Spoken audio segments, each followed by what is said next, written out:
Hello, and welcome back to another Chris McPherson Show Daily Dose. It's time to dig in some F1, and with testing in the rear vision mirror, it's time to talk about the winners, the losers, who's on our watch list, and what we're expecting from here. Of course, if you haven't already and you want to keep up to date with not only your F1 but your other sports news, make sure to hit subscribe on the channel, hit like on the video, and get involved in the comments. Let us know what we've missed or what you're in line with in terms of our takeaways from the testing. Speaking of the very royal hour, when we're talking F1, we welcome back one man, that is JR Carter. JR, good to have you back on the show. Hey, Chris, good to be back. Well, there's plenty to talk about. Last time we were here, we were talking liveries, and we'll probably get back to some liveries in a moment. But testing in the rear vision mirror, and I think it's fair to say there's been some clear winners. If we start at the top of the grid as we looked at it last year, it looks like it's very much the status quo despite the new regulations, and it's fair to say the top four are again leading the pack early doors. That's right. Like that McLaren, Mercedes, Red Bull, Ferrari sort of top four is what we're looking at this stage. Like there have been some curveballs thrown in, which we'll get to a little bit later, but that's where we're sort of at this stage. McLaren haven't taken the most latest engine package, so they've saved that for Australia. So we'll find out what that looks like in approximately 2 weeks from recording. But yeah, it looks like the status quo is sort of there at the moment, with one major exception being probably who we'll call our first winner, which is Charles Leclerc. Yeah, well, it's interesting to see you touched on Charles Leclerc, and there's a bit to unpack with Ferrari. Let's start with the driver, and then we'll go to the car. Charles Leclerc, fastest across the testing window, but interestingly enough, not on the softest of tyres, so suggesting that just maybe Ferrari's got some real pace to have a look at here this year, and Charles Leclerc leading the charge. But Ferrari seem to have put a package together that's sort of doing what they expect of the car. We didn't see quite the same results from Lewis Hamilton, unfortunately, which is probably something to sort of look at down the track. But yeah, Charles Leclerc, like overall positive result, setting the fastest time and then not being able to beat it sort of later on as well when he started messing around with different tyre combinations.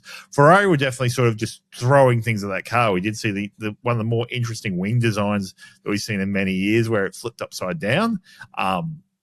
The aero behind that, there's some pretty cool science behind that, but they don't seem to have stuck that sort of watching the final sort of phase of testing on late Australian Friday night. It looked like that had sort of been moved aside again.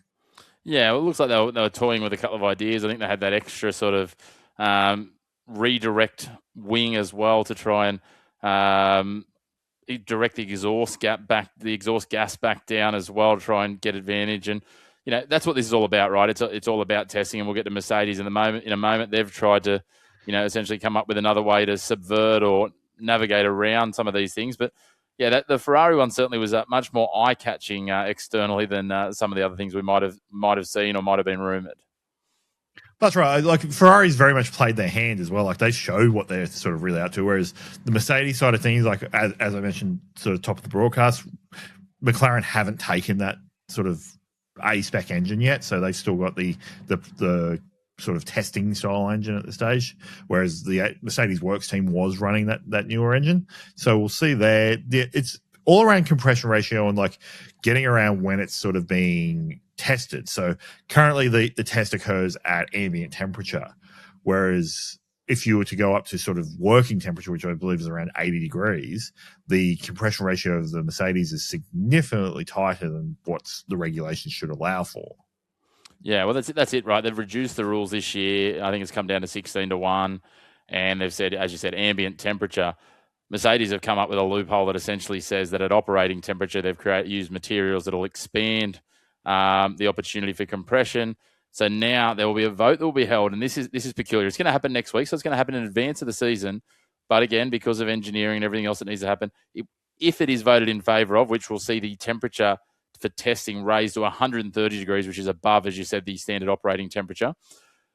It won't come in till effect till the 1st of August, which, you don't have to be exactly a rocket scientist to figure out. That's in the middle of the season.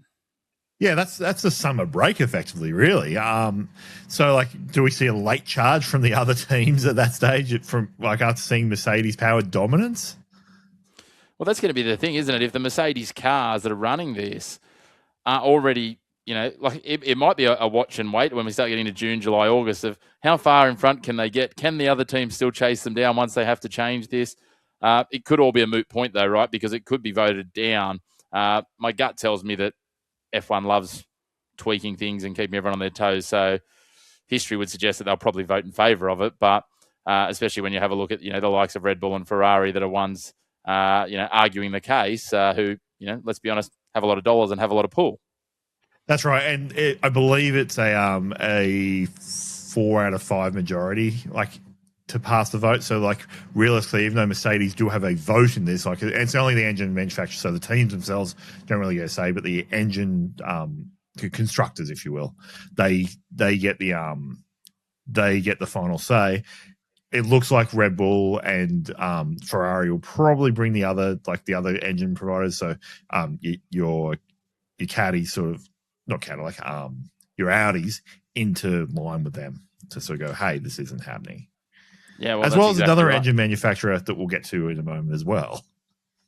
Yeah, well, that is true. But while we're on the top 4 of McLaren, Ferrari, Red Bull, Mercedes, the clear winners, it certainly appears 7 of the 8 cars have some form of winning happening. As you said, Lewis Hamilton maybe not quite where he needs to be.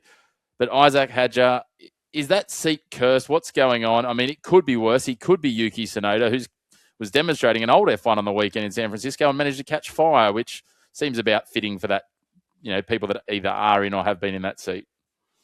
That's right. Look, Isaac, he's had a rough sort of test of it, really. Like, he hasn't set the time sheets on fire. He hasn't really been close to max at any point. So, like, even on day 3 of testing, he's still a second and a half back from max. So, is that car cursed? I think it is. Like, it's just, unless they can clone Max Verstappen or like put like someone like who has the identical driving style to Max in that seat, they're never going to get a result out of it. So, like, are we just seeing the same old Red Bull, like, where they're effectively a one car team? And what does this mean for Isaac? Like, he had such a promising season last year, where even though, like, he had that heartbreak in Melbourne, he just went from strength to strength throughout the year. Yeah, I mean, he was someone, if, you've only got to go back through our archives of talking about F1 over the last sort of 12 months, he was someone that, we were quick to sort of judge him after Melbourne, and you kind of suggested that maybe we eased back on that, and you were right. He had a very solid season, was, one of probably, if you want to call it the young drivers of the season, alongside, a couple of other names that, we would talk about, like an Ollie Beerman and those sorts of guys. He certainly put in a really good year in F1 overall. So you hope that there's some more to deliver there. I guess when we move on, we probably move from the teams that are winners to some of these teams that are probably teetering, not on the edge, but, cases to watch, we might call it. They haven't exactly got us to push them in the winners, but they're definitely not losing from it. And we might start with Pierre Gasly. You talk about one-man teams. He was a bit of a one-man team last year. He was he might be the poor cousin to Max Verstappen with Alpine, with Franco Colapinto alongside him, who, it could be raining points and he couldn't catch them. Gasly looked reasonably solid in an Alpine car. He put numbers up that would suggest that he's driving very well in a car that, based on his teammates' performance, doesn't look like it's a great car. But I'm not sure, is it Pierre's pretty good or Franco's just poo? I think Pierre's pretty good. Franco's, like, just, again, I think it's a similar sort of thing to what's going on at Red Bull, like, where the car may be getting built around Pierre, and, like, Colapinto is just not able to catch up to that. But the biggest thing is the absolute kick in the guts Alpine has had in the right direction with the Mercedes engine. That's been the key factor here. Having Mercedes being their engine manufacturer, I think, has just done a world of good, because the Alpine guys, like, their aero kit's always been reasonable. Like, it's never been horrible, and they've obviously won races, like, or at least got podiums in the sort of past decade. This looks better. Yeah, and it's positive, right? And for the toil that Gasly's given them in recent times, it's probably a little bit of just reward for him to have something, it doesn't. And again, he's shown before he doesn't need to have the best car on the grid to be, right up there. This is, a guy who has, performed well in lesser vehicles before. He's a guy who's got a win. He's got 5 podiums in his career. I keep thinking that he's young, but he's 30, so I need to, wind that back a little bit. He's not the youngest on the grid by far these days. But certainly, he's someone I'll be keeping an eye on this year. And I think, right circumstances, right conditions, he he'll be in for another Pierre Gasly showing or two during the season. Yeah, like we might get some of that sort of what he was sort of more like when he was at Toro Rosso slash Racing Bulls or AlphaTauri, I think was what they were calling themselves at that stage. It's hard to keep up the timelines there and changing names, and yeah, we'll leave that as said.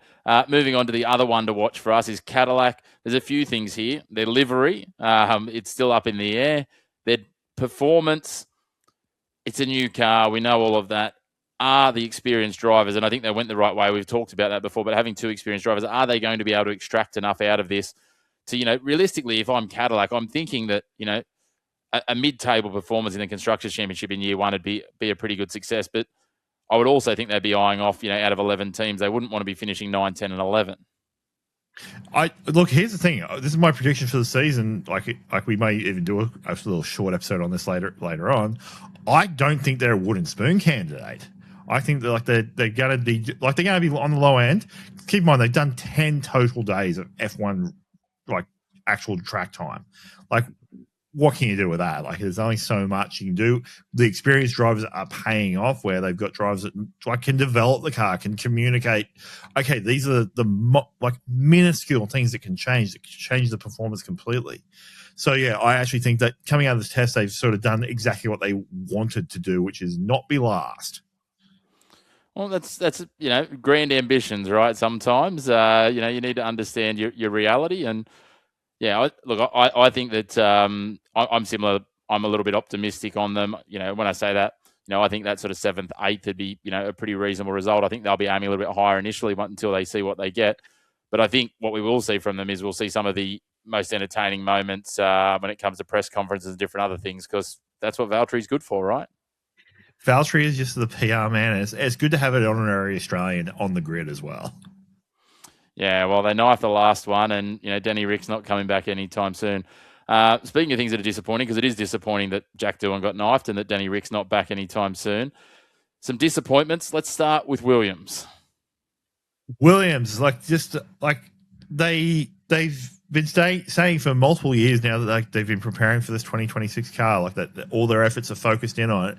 All the while Carlos Sainz is just turning that previous generation Williams into a rocket ship. Suddenly Williams have rocked up and they just aren't ready.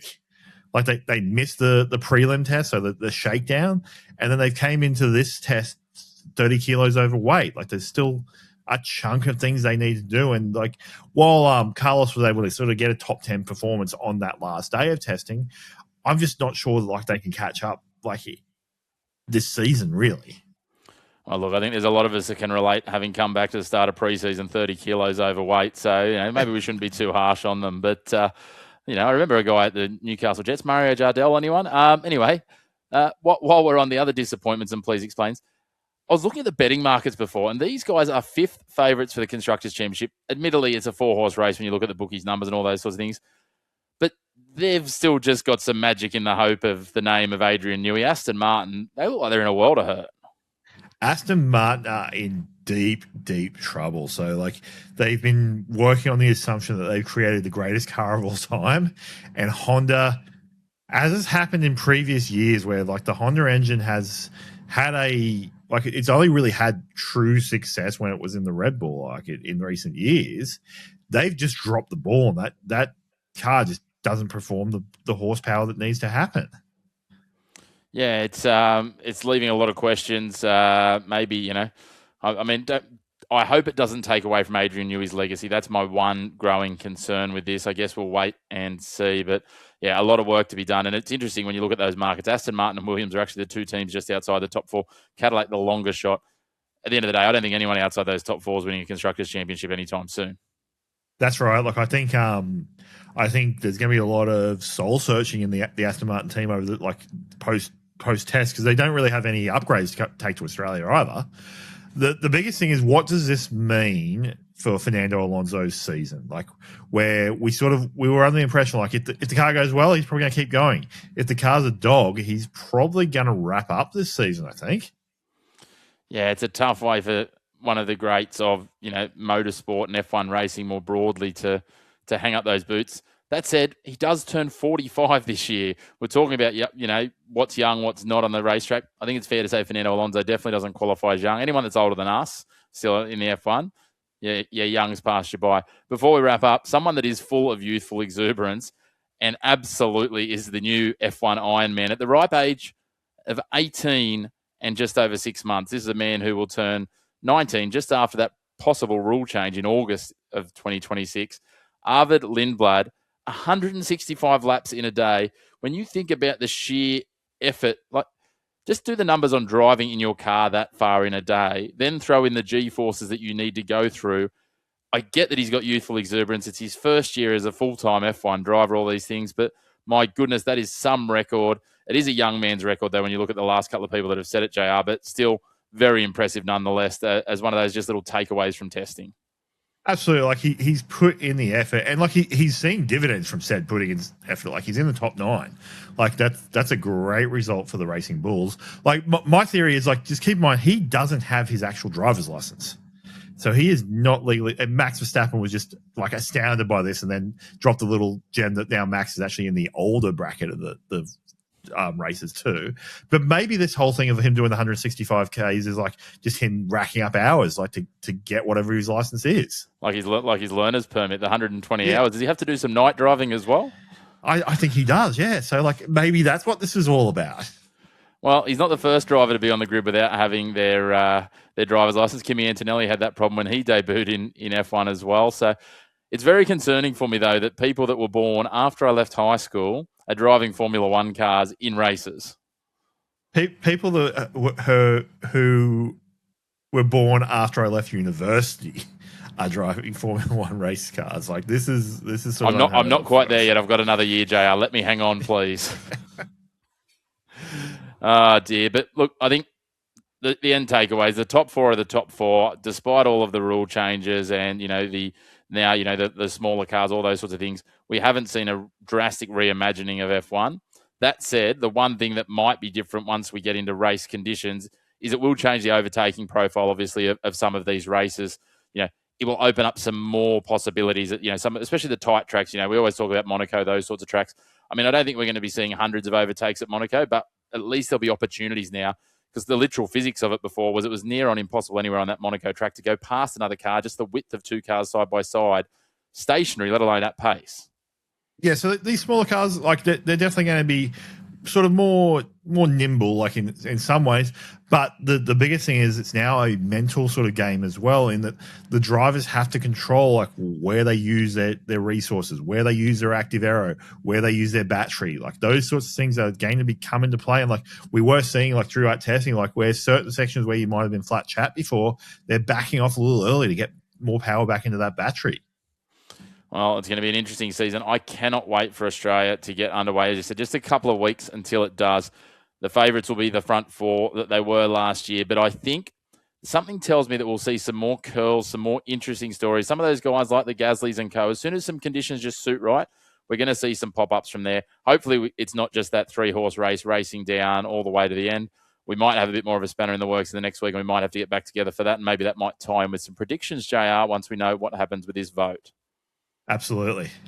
Well, a big thank you, as always, to you, mate. Appreciate your time digging into F1 testing. And as I said, look forward to be back, whether it's around that vote and some predictions or whether it is race 1 in Australia, but it won't be far away. No, and look, we'll get the real sort of look for what's happening as soon as that first practice session happens. Once we actually see cars doing things in a competitive manner, we'll know what's really happening. We certainly will. Looking forward to that. As you said, I think it'll be just over 2 weeks to the day that will happen from when we're releasing this show. So looking forward to the first practice in Australia in a couple of weeks. But a big thank you to all of you for tuning in as always. Make sure if you haven't already, hit subscribe on the video, hit like as well, get involved in those comments, and we look forward to seeing you around for much more F1 across the 2026 season. We can't wait for it to get back underway. And a big thanks for tuning into your home of the black and white of sports, no grey opinions here.